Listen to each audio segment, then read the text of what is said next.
Morjesta kaikille, tervetuloa uuden videon pariin. Mennään tällä kertaa tällaiseen hyvin kiistanalaiseen aiheeseen kuin kevyt retkeily vs. perinteinen retkeily. Kumpi on halvempaa ja kumpi on sitten järkevämpää. Mä oon koonnut tähän noin 20 tuotetta, kerännyt niiden hinnat ja painot ja lähdetään vertailemaan. Mä oon yrittänyt olla mahdollisimman neutraali molemmissa. Kevytretkeilyssä en ole vetänyt mitään ylilyöntejä, mitään ultra mega kevyitä juttuja ja samaten perinteisessä retkeilyssä. Mä oon toki tavannut paljon retkeilijöitä ja totta kai silmäily heidän varusteitaan ja mun mielestä nämä varusteet, mitä mä oon tähän perinteiseen retkeilyyn koonnut, niin niitä mä oon nähnyt ihmisillä tosi paljon ja niitä on jopa mulla itselläni. Ja painotetaan tähän vielä, että mä oon siis kevyt retkeilijä. Yritän aina mahdollisimman järkevästi kaikki kamat punnita ja miettiä ja mä käytän aikaa siihen tosi paljon, että minkälaisia varusteita mä kannan tuolla mettässä. Mutta lähdetään räjäyttämään rinkkaa niin sanotusti. Otetaan ensimmäisenä tästä kevytretkeilykäsittely. Joo, eli kevytretkeilyn mä oon koonnut tähän näin kaikki kevytretkeily ja perinteisen retkeilyn, teltta, makupussi, makualusta, tyyny, rinkka, istuinalusta ja niin poispäin. Noin 20 tuotetta, tällaista basic tuotetta, vaatteita, en ole muuta kuin päällysvaatteet ja en ole mitään pitkiä kalasarjoja ruvennut miettimään, että mitä kukin nyt kantaa, mutta päällysvaatteet, niitä mä oon nähnyt ihmisillä ja mitä mä oon nähnyt ihmisillä tuolla retken päällä. Mutta lähdetään kevytretkeilystä liikkeelle. Telttana Durstonin X-Mid Pro. Tässä saa valita, ottaako Dynamo vai ton Sil Poly, Woven pohjan. Mulla on itsellä tää Woveni. Dynamo on vähän kalliimpi, mutta se pakkautuu huonommin. Noin 600 € hinta. Siinä oli teltta.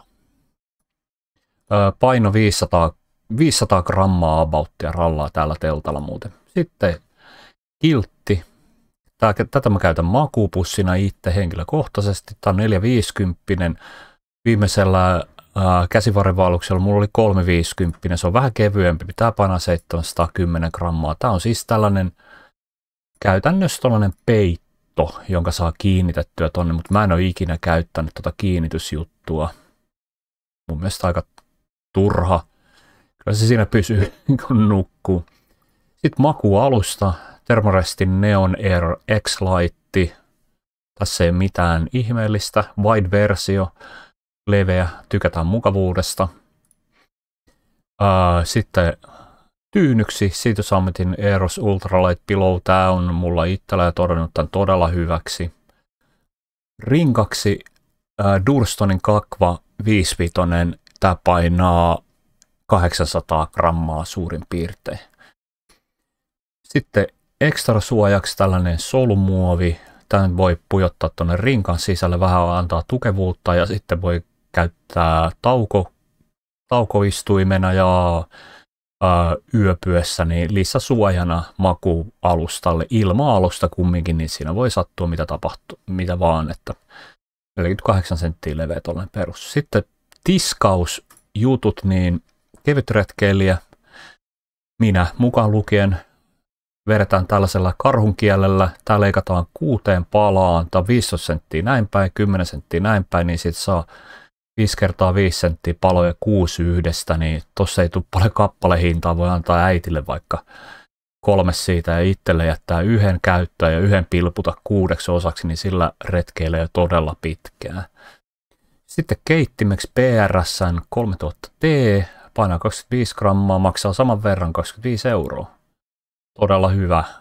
Tuulikesto ei niin hyvä, mutta ihan riittävän hyvä. Kattila, Touksin 750, tuollaisella kantokahvalla, tai mikä toi nyt on, tuollainen nuotiokahva. Joku 50 maksaa. Sitten lusikaksi Touksin titaaninen tällainen taittolusikka. Veden suotimeksi Katadynin Be Free 06, ihan riittävä perusretkeilyyn. Sitten puukko kautta muu systeemi. Victorinoxin Classic SD Red linkkuveitsi. Tämä on tällainen avaimen perätyyppinen. Tässä on sakset, kynsiviila, pieni ruuvari ja mikä tärkeintä puukko. Sitten tällaiseksi retkipyyhkeeksi kautta kattilapyyhkeeksi kautta miksikä vaan pyyhkeeksi. Sifonetin siivousliinoja, tosiaan perinteisiä tiedätte. Tässä tulee 5 kappaletta, se on joku 50 senttiä kappale. Sitten hammasharja, tällainen Humble Brush, bambuhammasharja. Täällä oli iskevä mainoslause, biohajoava, pakattu biohajoavaan kasvipohjaiseen kääreeseen. Todella ekologinen vaihtoehto. Lasten malli, ultrakevyt. Sitten WC-juttu ja tällainen Kulocleanin bide. Käytän itse tätä. Todella kätevä, 11 grammaa painaa, ei tarvi vessapapereita. Vaellussauvoiksi Fisanin Compact 1947 versio. Mä oon kokeillut näitä yhdellä taukopaikalla. Tuli sellainen kaverilla oli nämä Fisanit ja todella hyvät. Nämä on ehdottomasti mun seuraavat hankinnat, kun aika jättää noista nykyisistä vaellussauvoista. Mulla on joku Black Diamondit tällä hetkellä, mutta nämä on todella hyvät. Sitten lähdetään vaellusvaatteisiin. Otetaan päällystakiksi hupullinen Patagonia Men's Jacket 90 maksaa tällainen perustakki, ei mitään turhia juttuja, ei mitään, tiedä onko tosiaan taskuja, niilläkään ei kyllä mitään tekkertä. Repussahan on, rinkassahan niitä taskuja löytyy. Sitten housuiksi tällainen Rabin Phantom Pantsit, hyvin yksinkertaiset nämäkin, ei mitään turhia vempeleitä. Todella hyvät näköiset sadetakiksi Black Diamondin Fine Line Stretchi. Tällä oli vähän painoa, tämä paino vähän reilu 300 grammaa, mutta on hyvän näköinen huppu ja tosi hyvän näköinen. Sadetta ei kannata vähätellä. Ja sitten alakroppaa suojaa sadehame. Mä oon itse tehnyt yhden ja yhden on ostanut. Ja tässä olisi sellainen ostoversio, 50 maksaa. Kannattaa ostaa sellainen pidempi L-kokoinen. No näköjään näillä on loppune. Ne on vähän niin kuin, tossa on näköjään tuollainen lyhyempi versio. Siinä jää vähän housut saattaa kastua ja tossa on pidempi. Mutta tollanen. Ja sitten kengiksi Altran lompikasit. Nämä on tosi hyvät. Mulla on itsellä seiskat. Näissä on tää varvastila on jättimäinen. Se antaa tilaa vaellusaikana jalkojen hölskyy. Mulla ei irtonut kynsiä näissä kengissä. Ja sitten ylityskenkiä. Vaikka kevyt retkeilijä tarvitsee, se menee näillä yli. Mutta taukokengät, niin tämmöiset laitetaan kuivat sukat ja sitten tämä ja sitten lykätään kengän sisälle, niin tässä säilyy sukat kuivana. Löysätään vaan reilusti kengän nauhoja, niin saa noin mukavasti tauolla laitettua jalkaa. Siinä oli kevyt retkeilijän kamat. Mennään katsomaan perinteisen retkeilijän kamat. Mitä mieltä olitte näistä kevyt retkeilijän kamasta? Ei ollut ihan normisetti, ei mitään överiä. Sitten lähdetään perinteisen retkeilijän, niin sanotun perinteisen retkeilijän kamoihin. Samat kamat, teltta, makuupussi ja niin edespäin.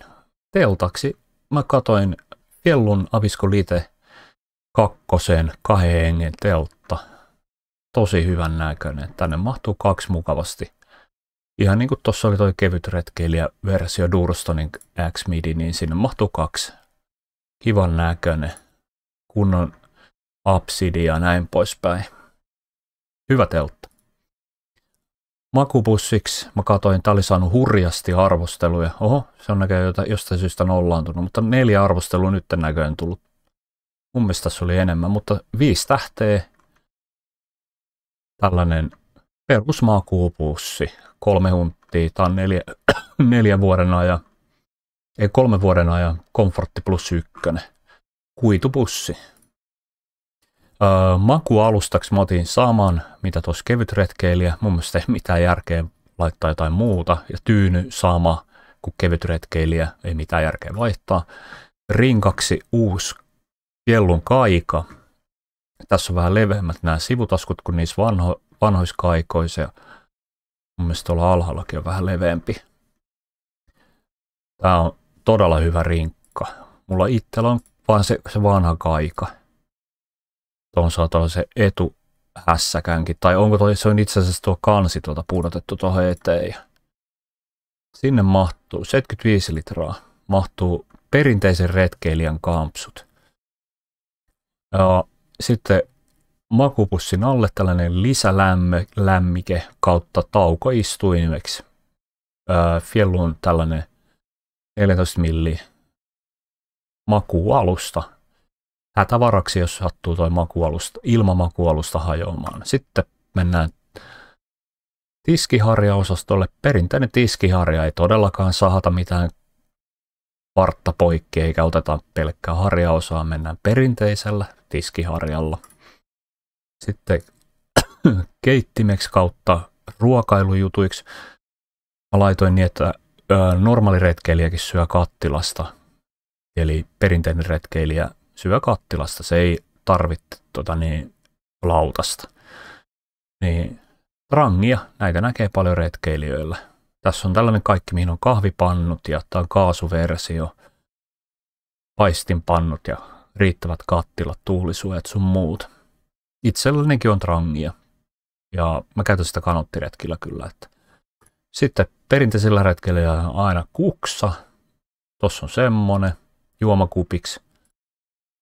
Ja sitten aterimiksi tällainen Primuksen Campfire. Siinä on veitti erikseen, haarukkaa ja lusikkaa. Mulla on itselläkin tämä sama. Ja sitten juomapulloksi. Juomapulloksi muuten kevytretkelle ottaa limupullon. Tää unohtui mainita tuossa aiemmin. Nalgenen vaidi, litranen. Mä en tiedä, mä oon nähnyt nalgeneen, mutta mä en tiedä yhtään minkä kokoisia jengi kantaa. Mun mielestä ne on näitä litrasia. Sitten suotimeksi sama kuin kevytretkeilijä, ei mitään järkeä vaihtaa. Sitten puukoksi Peltosen sissipuukko, mun mielestä tosi kivan näköinen. Hinta aika kova mun mielestä, mutta tosi kivan näköinen. Yksinkertainen. Ainut miinus tässä on, että tässä ei ole saksia, mitä tuossa kevytretkeilijän versiossa, eikä kynsiviilaa, eikä ruuvimeisseli, mitä kevytretkeilijä saa mukanansa. Retkipyyhkeeksi siitä saametin Airlight Towel, medium kokoisena. Hammasharjaksi Colgatein Slim Softi, tällainen perusharja. Ei lähdetä sahaamaan vartta poikki. Sitten vaellussauvoiksi Black Diamondin Trail Trekking Poles. Sitten 80 maksaa ihan perus vaellussauvat. Sitten mennään vaatetukseen. Nio WC-juttu. Kevytretkeilijä, sehän otti sen kulokliinin. Perinteinen retkeilijä ottaa vessapaperia. Mä laitoin 2 rullaa. Ja googletin, niin 1 rulla painaa 96 grammaa. Mutta vaatetus, Fjällun keppi, tosi hyvä. Mulla on mun mielestä samako, en ole ihan varma. Mulla on etutaskut, mä en tiedä mikä versio se on. Se ei ole tämä kyllä. Mutta tämmönen. Sitten housuksi Fjällun Vidda, trouserit, vähän taskua ja kivan näköiset, muodikkaat. Sitten mä otin sadevaatteeksi Fjällun poncho. Mulla itsellä on tämä. Ja mä käytän tätä talviretkillä tai sillä kun lähiretkellä, niin mä käytän tätä usein. Että on kätevä, tässä on kaikki samassa. Ei tarvitse sadehousuja eikä mitään. Mä en laittanut perinteiselle retkeilijälle ollenkaan sadehousuja. Eli mennään tällä vaan. Tää on ihan riittävä. Käytännössä niin kuin sadehame, mihin on sadetakki samassa. Sitten kengiksi Made in Iceland MFS Gore-Texi kengät. Tämä oli saanut huimasti. Tämä oli suosituimmat retkeilykengät varusten netissä. Siksi nämä ja kunnon nilkkatuki ja kunnon pohja ja hyvän näköiset. ja sitten ylitys kautta taukokengiksi Crocsit. Siinä oli nämä.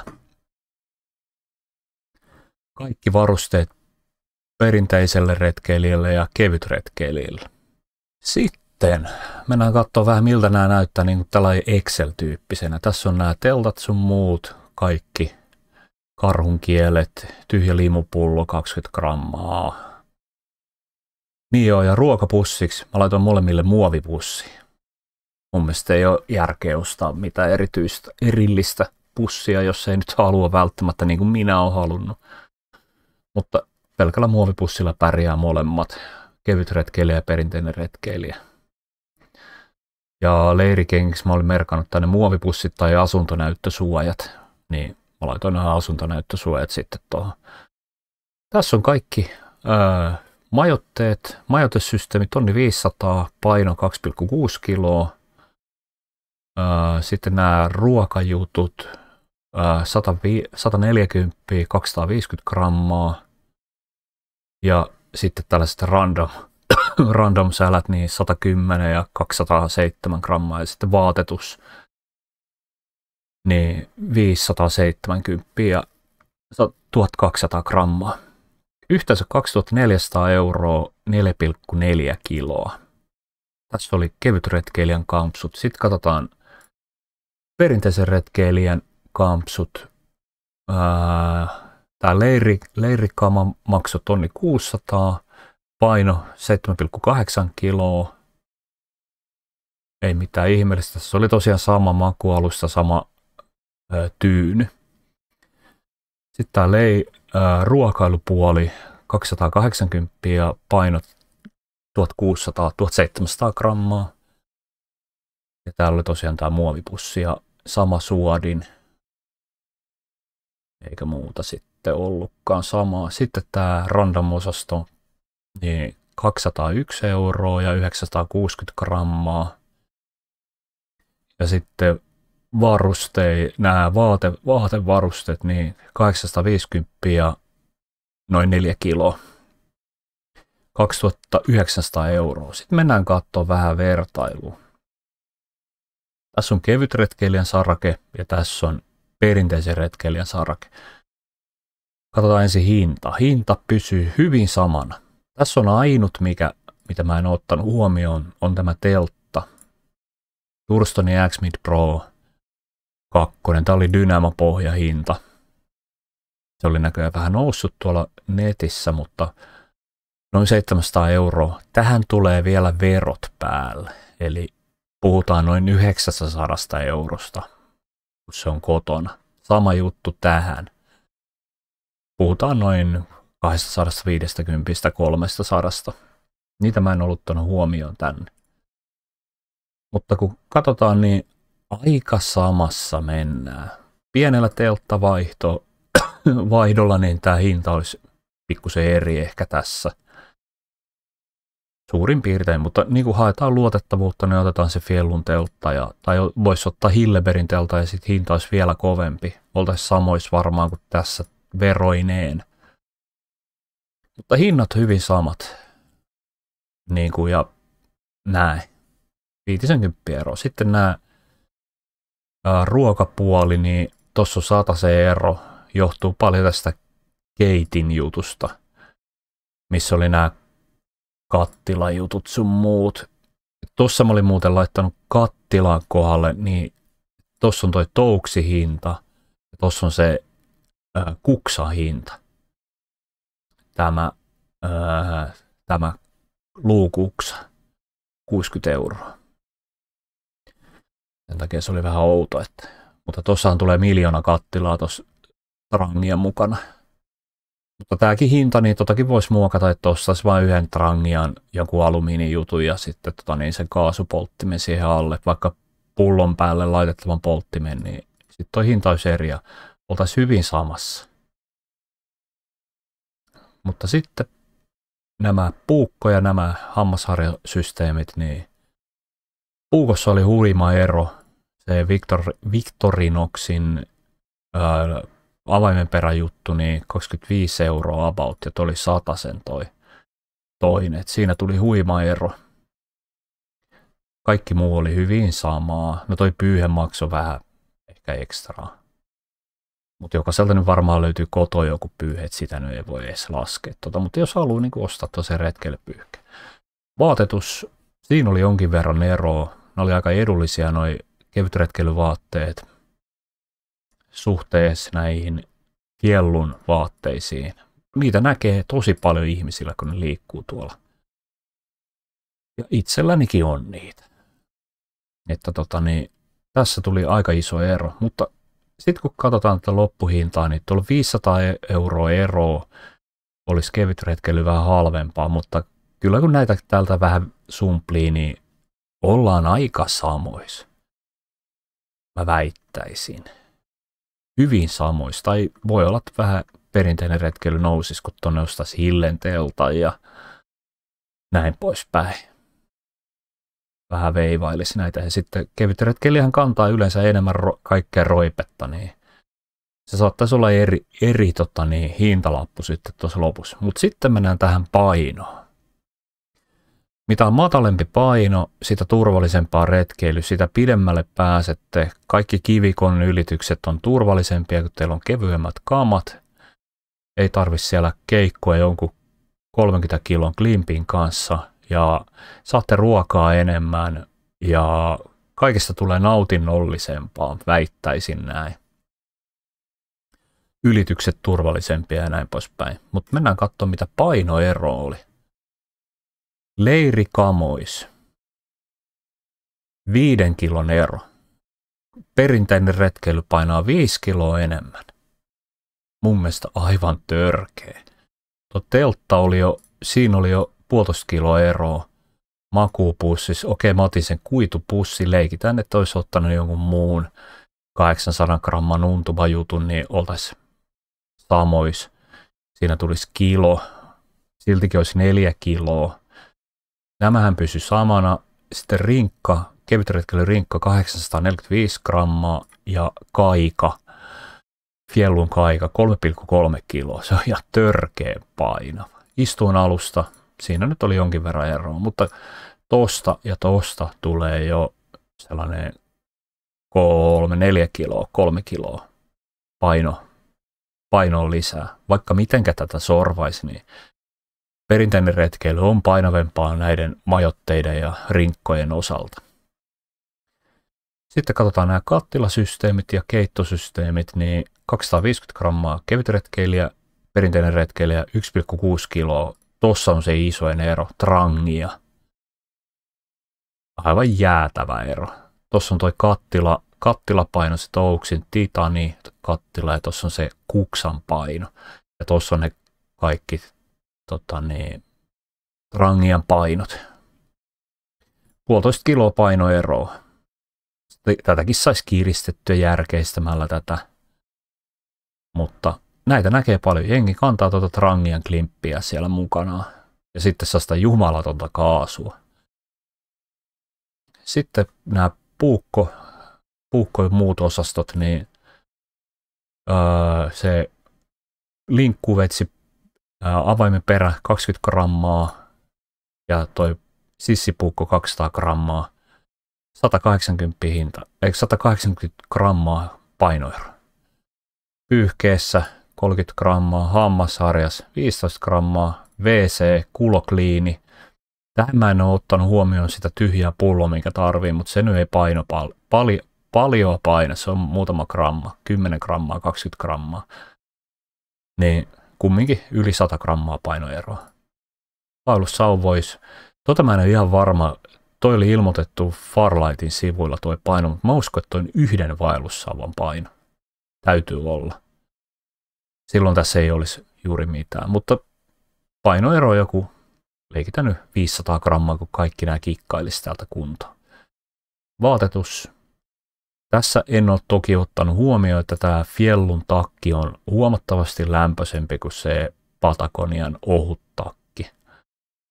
Eli tonne tarvitaan vaatetusta alle, mutta kyllä tarvitaan Fjällunkin alle vaatetusta. Ei voi lähteä pelkällä Fjällun takilla, että tämä on lämmin. Kerrospukeutuminen. Sitten housuis. Tossa oli aivan huima ero. Melkein yli 500 grammaa painoero Ja nämä kun kastuu, niin painaa kilo. Ja ne kastuu. Sadetakki, hyvin sama paino. Perinteisellä retkeilijällä ei ollut sadehousuja ollenkaan, mitä täällä oli tämä sadehame, niin päästään hyvin samaan kuin toi viitta oli. Kengissä oli sitten huima ero. Siellä oli niinku yli kilon ero. Altrat vs. ne Madelin vaelluskengät 1,8 kiloa. Voitte vaan kuvitella, ottakaapa kilon paino per käsi ja lähtekää kävelemään joka askeleella teette yhden hauiskäännön.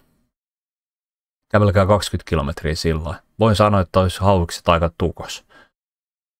Sama juttu tapahtuu jaloissa. Kun siellä on painoa, niin se kertaantuu matkalla. Leirikengät, 20 grammaa, ne pienet muovijutut, mitkä laitetaan sinne sukkien päälle, ja sitten kroksit painaa ton verran, ja sieltä tulee 2,8 kiloa painoeroa. Tulema. Kevytretkeilykammat paino 4,4 kiloa. Tässä ei toki ole kaikki, mä tiedän. Tässä ei ole yövaatteita, ei ole, tosi paljon puuttuu. Mutta tässä on niinku taas pikkusen suuntaan antavat, mitä kamoja voi ottaa. Perinteinen retkeily 1,14 kiloa, eli 10 kiloa näille kamoille eroa. 10 kiloa ja voidaan sanoa, että sama hinta. Niin, mitä mieltä ootte? Onko kevytretkeily järkevää vai tyhmää? Kannattaako miettiä, mitä ottaa mukaan? Mitä ostaa ensimmäisellä kauppakäynnillä? Eli ostaako niitä samanhintaisia painavia kamoja, jotka kestää toki enemmän, vai ostaako niitä kevytretkeilykamoja, jotka ei paina juuri mitään ja tekee teidän reissusta huomattavasti mukavemman kuin kantaa noita julmetun painavia kampsuja. Mukavemman ja turvallisemman. Pistäkääpä kommenttikenttään, yritän vastata. Ja todetaan vielä tähän loppuun, että mä en todellakaan ole. Molemmat retkeilysysteemit on ihan oikein. Kumpikaan ei tee väärin. Molemmat on täysin tärkeitä, että menee retkeilemään, mutta mun mielestä kannattaa miettiä näitä asioita. Etenkin jos retkeilee paljon. Ja jos on ne puuttuu varusteet, niin kannattaa nämä miettiä, ettei lähde sinne myyjien vietäviksi. Mutta kiitoksia tästä. Palataan astialle, moro.